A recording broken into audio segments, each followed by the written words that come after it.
I spent most of my life trying to make people like me. I thought being kind, agreeable, and avoiding conflict would make people respect me. But it did the exact opposite.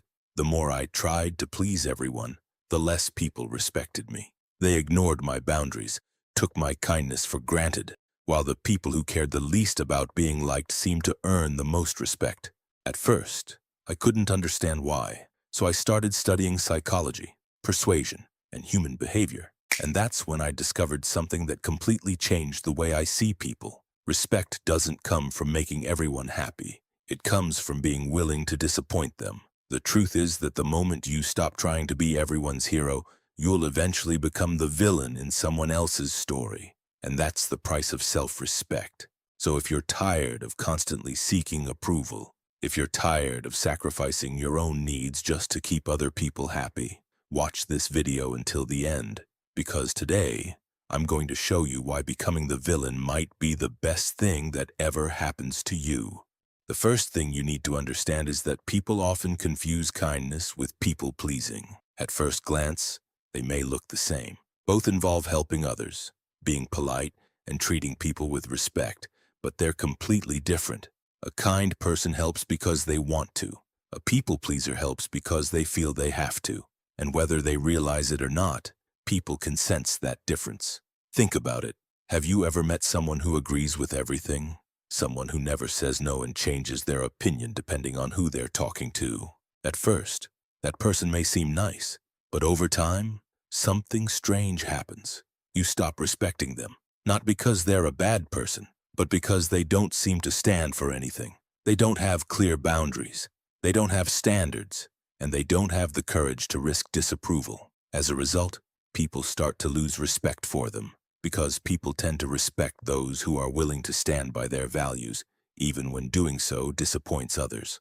The problem is that most people spend their lives chasing approval, saying yes when they want to say no, staying silent when they want to speak up, and sacrificing their own needs just to avoid conflict.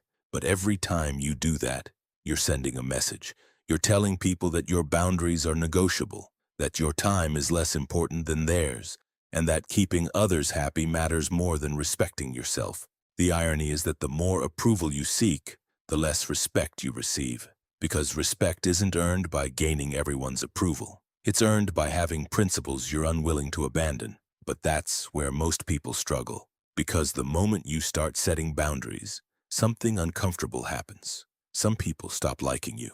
And for most of us, that's a problem, because deep down, we all want to be liked. We want people to approve of us. We want to be seen as the good guy. But that's where most people make a mistake. They believe they can be the hero in everyone's story. The reality is that they can't. No matter what you do, you'll never be able to please everyone. Think about the most respected people you know. Not everyone likes them, but they're still respected. Why is that? Because they understand something that most people don't.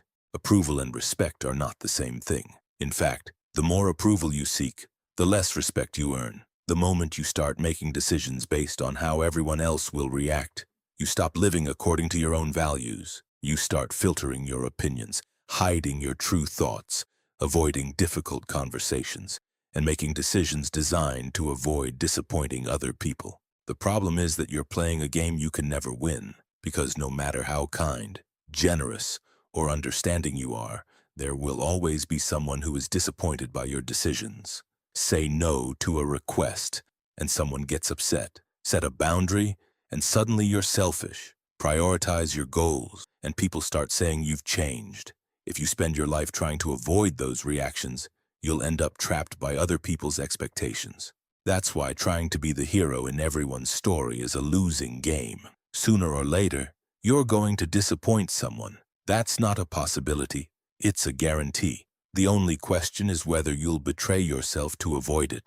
But that's easier said than done, because knowing that you'll disappoint people is one thing. Learning to be okay with it is something else entirely. The reason it's so difficult is because rejection feels personal. When someone gets upset with us, criticizes us, or pulls away, our first instinct is often to assume we've done something wrong. But that's not always true. Sometimes people aren't upset because you were wrong. They're upset because your boundaries no longer benefit them. Think about it. The people who are most uncomfortable with your boundaries are often the ones who benefited the most from you having none. Once you understand that, you stop treating every negative reaction as a sign that you've done something wrong. Because not all criticism is useful, not all disapproval is justified, and not every unhappy person is your responsibility. Here's what you need to understand. Someone being disappointed in you does not automatically mean you've done something wrong. You can say no and still be a good person. You can set boundaries and still be a good person. You can prioritize your own goals and still be a good person. The problem is that many people spend so much time trying to avoid guilt that they end up sacrificing their own lives. They gain approval from others, but lose respect for themselves. And eventually the cost becomes too high. Because every time you betray yourself to keep someone else happy, you lose a little more respect for the person staring back at you in the mirror. That's why becoming comfortable being the villain isn't about becoming cold, selfish, or disrespectful. It's about accepting a simple truth. You are not responsible for managing everyone else's emotions. You are responsible for living according to your values. And once you truly accept that, you stop asking for permission to be yourself. And for the first time, you become the hero of your own story, even if that makes you the villain in someone else's.